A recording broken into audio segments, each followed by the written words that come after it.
Coucou tout le monde, ici Tata Nextua pour un nouveau format court, à savoir donne-moi un extrait, et c'est parti générique.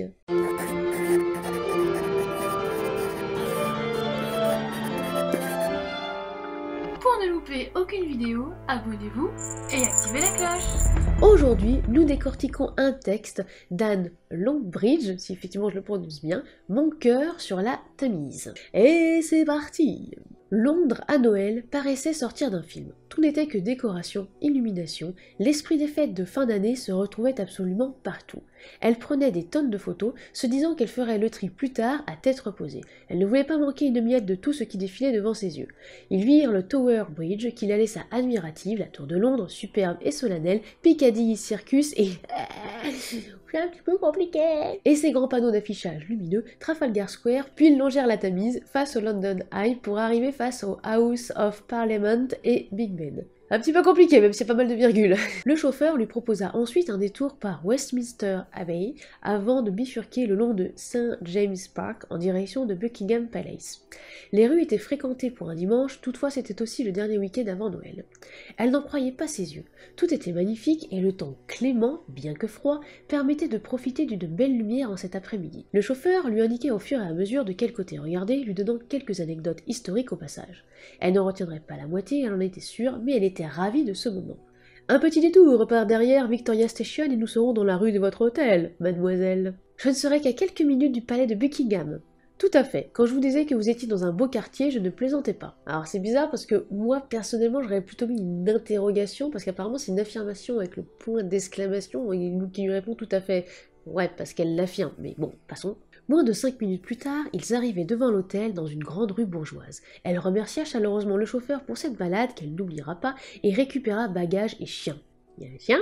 Merlin profita de l'arrêt pour arroser un arbuste et ils se dirigèrent tous deux vers l'entrée de l'hôtel. Les façades blanches des bâtiments de cette rue étaient magnifiques et les portes d'entrée de couleur foncée arboraient toutes des couronnes de Noël plus belles les unes que les autres. Elle poussa la porte de l'hôtel, décorée elle aussi d'une couronne colorée avec un énorme nœud en velours rouge. Elle n'avait jamais trop voyagé, surtout elle prenait toujours des logements ou des hôtels pas trop chers, le luxe de cet endroit l'intimidait un peu. L'endroit était calme et désert à cette heure, elle suivit les indications pour l'accueil qui l'amenèrent à un petit bureau joliment décoré de guirlandes. Elle sonna la cloche en métal sur le comptoir, comme dans les films.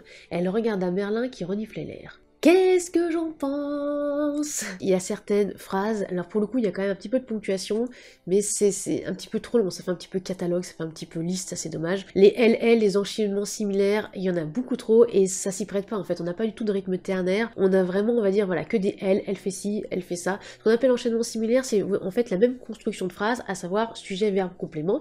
Donc voilà, par exemple, elle fait ci, elle fait ça, ou elle est en train de regarder quelque chose, etc., qui se répètent. Donc ça fait voilà un espèce de petit effet, on a l'impression d'avoir que des elle, et pareil avec les il, qui, c'est comme le elle, qui, en fait on n'avait pas du tout de prénom, et là je pense que pour le coup au niveau de l'extrait il aurait fallu mettre le prénom à un moment, parce que c'est pareil, il y a plein de elle qui parlent. Vraiment voilà, il y a aussi eu Merlin le chien, j'étais là mais c'est dommage parce qu'on ne savait pas par exemple qu'il y avait le chien avant, alors peut-être avant, je veux dire avant cet extrait, ça m'a un petit peu manqué. Après on passe effectivement au chauffeur, c'est dommage parce qu'il y a aussi pas mal de répétitions de verbes ternes, être par exemple. Je sais pas si justement vous l'avez entendu, mais j'ai vraiment eu l'impression d'avoir beaucoup trop de être et avoir au niveau de cet extrait. Ça manque un petit peu. Bon, puis là, c'est parce que justement j'y repense, mais elle sonna la cloche en métal sur le comptoir comme dans les films. Personnellement, la cloche sur le comptoir, je ne l'ai pas vue au départ dans les films. Personnellement, j'ai toujours connu ça sur des comptoirs ou même au bureau de poste dans ma campagne au fin fond de la Bresse.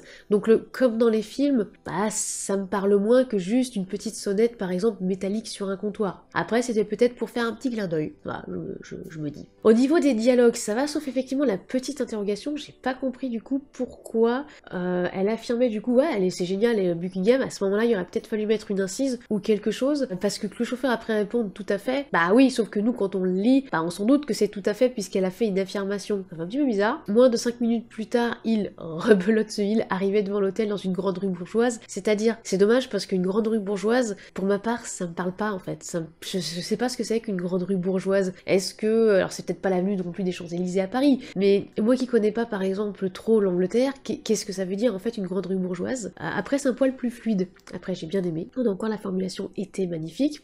En fait il y a un petit peu trop effectivement de répétitions et d'enchaînements similaires, il aurait fallu beaucoup plus accentuer l'ambiance en fait et finalement l'environnement. Il est vrai que j'aurais beaucoup plus développé, alors je sais pas si du coup avant cet extrait on a l'idée comment justement ça se passe au niveau de la voiture, comment ça se passe aussi avec Merlin, parce qu'il y a quand même un toutou qui visiblement est allé arroser un arbuste. Donc est-ce qu'il se tortille en fait sur lui-même? Est-ce que c'est juste justement pour marquer son territoire parce que c'est un chien et puis basta? Ça manque on va dire un petit peu de développement. Je pense que je vais m'arrêter là au niveau de ça. En tout cas il y a une volonté de fluidité, donc ça c'est pas mal. J'adore on va dire les idées derrière, mais il faut beaucoup plus trancher là-dedans. Ah oui là il faut y aller là. Et puis du coup elle, je ne sais toujours pas de qui ça parle. Voilà en tout cas c'est fini. Si vous avez apprécié cet extrait, eh bien n'hésitez pas à regarder les liens dans la description de cette vidéo, puisqu'il s'agissait donc de Mon cœur sur la Tamise d'Anne Longbridge. Voilà, et à très vite pour un prochain extrait.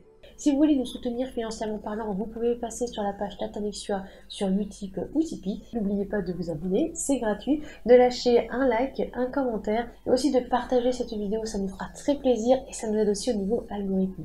Et en attendant la prochaine vidéo, soignez votre plume.